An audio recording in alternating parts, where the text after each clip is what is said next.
Okay, let's see what's going on now. All right. Good evening once again, Mr. Teddy Riley. Yo, what's happening? Yeah, all good, fam, all good, all good. As I say, first of all, now that we can hear you loud and clear, just welcome to the Music Shack. Man, thanks for having us. Okay. You're welcome, you're welcome. Can you just tell us a little bit about Blackstreet and how you got together back in the day? Man, it was because of this guy right here. What's happening, man? It's Black. Is it Black? What's going on? All good, all good. All right, all right. It was because of him, you know, I was finishing up the Michael Jackson Dangerous album. All right. And when I finished the Dangerous album, he was actually, you know, working at my studio. And he was part manager in my studio back in Virginia. And when I came back, he was saying, yo, Bobby Brown kept coming to the studio. He was like, Teddy gonna work on my new album. So I didn't even know nothing about this. See? And until I got back, you know, Bobby came to the studio, him and his brother Tommy and his whole entourage. And we had a meeting. We sat down and he was like, yo, I know you just got back from Michael. I know you're trying to recoup, take as long as you want, but you doing my whole album. So, you know, I kind of like, I was excited about it, you know, because it was just, you know, I like working with Bobby. We got a big hit, My Prerogative.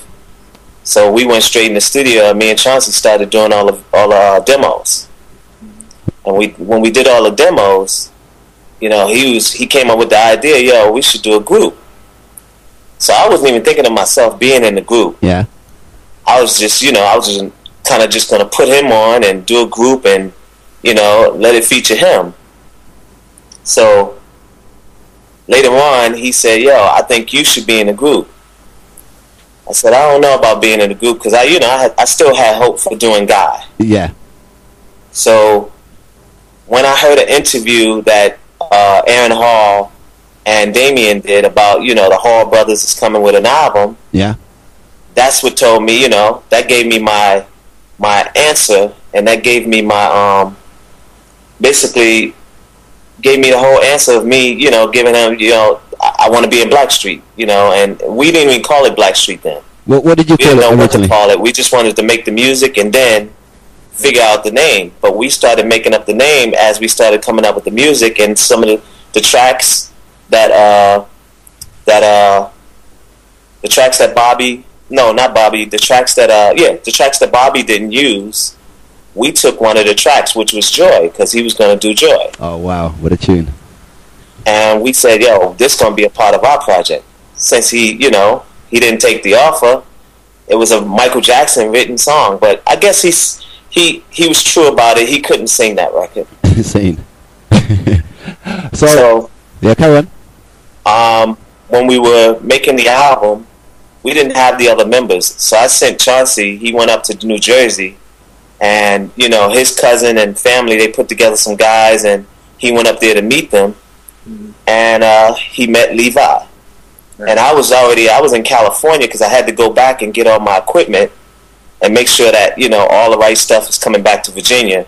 So I had a whole ton of equipment. So when I went back, me and my manager at the time, Harvey Alston, we met Joseph Stone Street.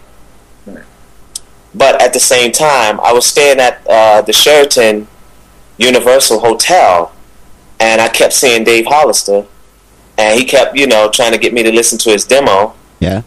And one time I took his CD and I listened to it, and I bumped into him again, and I said, man, as soon as I get something, man, you'll be the first dude I call. Exactly.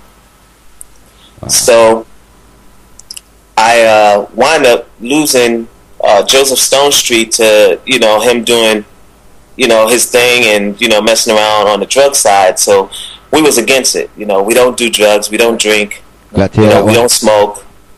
So when that happened, I had to let him go and find another member. So we were looking at members, and my mind just kind of totally just wasn't even thinking about Dave Hollister.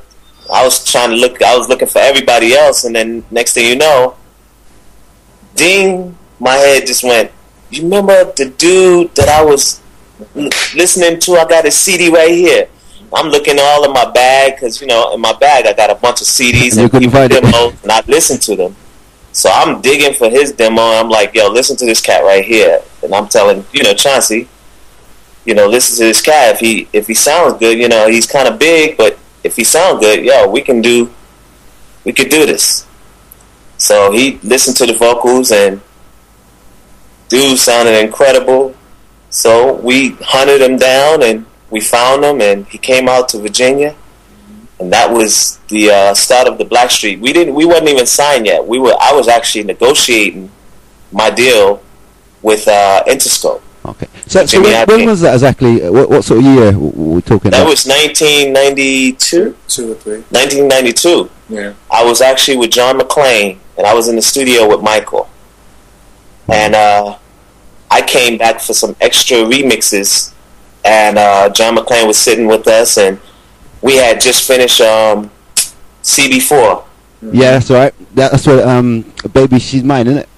Baby Be Mine. Yeah, Baby. Yeah, sorry, my mistake. That was on MCA, and MCA thought we were signed. They thought they had us signed, which they didn't. Technically, they didn't have us signed. They just had a record from us for the soundtrack.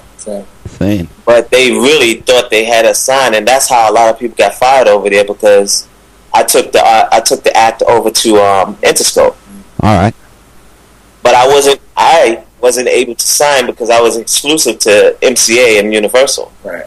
So we worked it out where I just appeared on the record, and they couldn't do anything about it. Yeah. I was featured on the record. I had my photos on there and everything.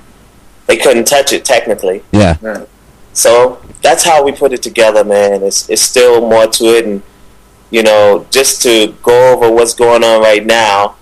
These cats who are doing shows and all the stuff that they doing, man. It's really wrong, because they should get the permission from us. Right, I see. You know what I'm saying? We own the name, and all they're doing is messing up the brand, and I'm not really feeling that. Yeah. It's really messed up, and we gonna shut it down. Like, I'm spending the money, shut it down. Right.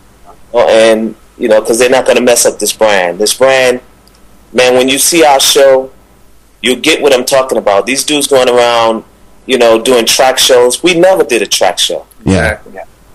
And if we do a track show, trust me, they're going to pay for a track show, because we don't like doing track shows. It shows the fakeness of an artist. Yeah. You know what I'm saying? It shows that you're not a true artist, because you got your backgrounds and you got the music, the DJ backing you. But we got a band and a DJ. Yeah. You know what I'm saying? We rock. Like, our show is like, we come up when we did our first promo shows, we were performing with Fugees. Exactly. Wow. You know what I'm saying? Now, performing with Fugees, you got to have a show. Yeah. Performing with Black Eyed Peas, you got to have a show. So that's how we do our shows. And when you see us at the O2, when everybody out there see us at the O2, they will not mess with these cats no more. Because these cats, they don't even reach they're not even the standards of being a Blackstreet again, man. These guys are doing drugs. These guys are messing around, and you know what I'm saying? They doing it for kicks. Now they need the money. Now they utilizing our brand just to get money, to pay their bills or something.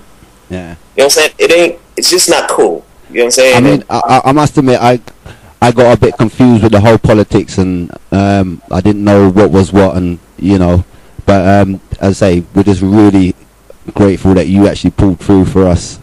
Man, I'm pulling through because I believe in this brand. Yeah. You know what I'm saying? And I believe, when we do our shows, we just came back from Japan. We did 8 shows in Japan. You know what I'm saying? We did Australia. We did 4 shows in Australia. Yeah.